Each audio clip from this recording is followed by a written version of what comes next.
Good morning. Welcome to day 30 of our study of the first advent of Jesus Christ. Today is the last day of fulfillment prophecy that we're going to look at. Tomorrow we'll just do a summary and a closing statement. Now, I really hate to end on such a downer, but we've got to see all this through. Today's fulfillment is that of mother's mourning due to Herod ordering the death of every male child 2 years old and under. Today's scripture is found in Matthew chapter 2, verses 13 through 21. And in verse 16 we read, "Then when Herod saw that he had been tricked by the Magi, he became very enraged, and sent and slew all the male children who were in Bethlehem and all its vicinity, from 2 years old and under, according to the time which he had determined from the Magi."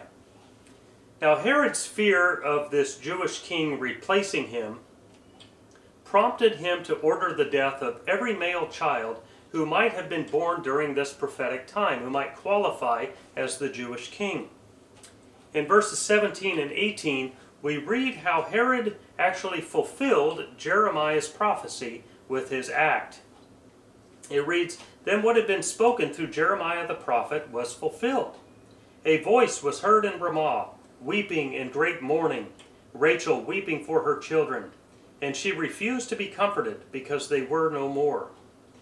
Now, if you've ever watched a movie of the life of Christ or any movie about Jesus during this time, no doubt there is a scene where Herod's soldiers go and they murder the children.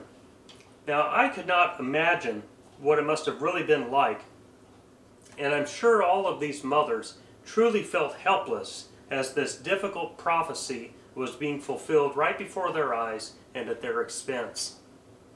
Yesterday we learned how an angel of God rescued or secured Jesus, Mary, and Joseph as they fled to Egypt just prior to Herod committing this act. You know, the Herods of Scripture were not good people. Herod was called an Edomite, or also in the New Testament called an Idumean. These were descendants of Edom, also known as Esau, Jacob's brother. Now, just a tiny little bit of history here before we close out. Herod's father's name was Antipater, and he was the father of what's called the Herodian dynasty. He was forced to convert to Judaism during the Hasmonean dynasty, led by John Hyrcanus. This is during the Maccabean period. Now, I know this is a lot, but it's very significant to the Gospels. The Herodians, those of Herod, had a love-hate relationship with the Jews. Herod the Great did rebuild the Second Temple, which impressed a lot of Jewish people, and he gained favor with them. But Herod was also bought and paid for by Rome, and he did their bidding. Herod the Great, who we know ordered the death of all these children, we just read about that. Herod Antipas, his son, ordered the death of John the Baptist. Herod's great-grandson, or rather his grandson Herod Agrippa, he executed the disciple James. And his great-grandson, Herod Agrippa II, is found in Acts chapter 25 and 26, where Paul is giving his testimony. And he says, well, do you think you can convert me? That kind of thing, because he was so immoral. He loved his sin and rejected Jesus Christ, the clear testimony and the gospel message of the Apostle Paul. The Herods of Scripture were enemies of God, and they did many torturous things to God's people.